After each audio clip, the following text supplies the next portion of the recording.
Okay, this is with the power injector in there. Just to show you what it does.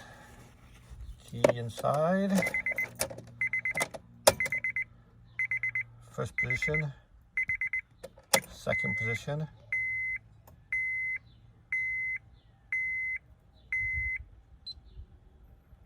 And start.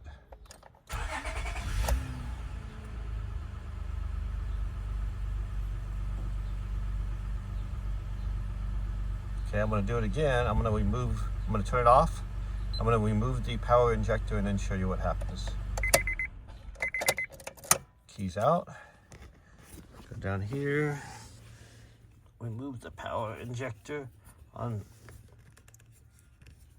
pin 16 of the ODB port. Keys inside.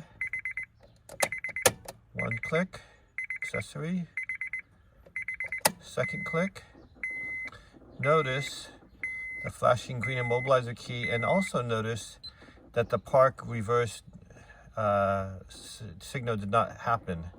And at this point, if I test pin 16, it won't show enough power. It'll only show 0.79 volts as opposed to 12.x volts on pin 16. So for some reason, it won't start at this point, and it's just not getting enough volts someplace.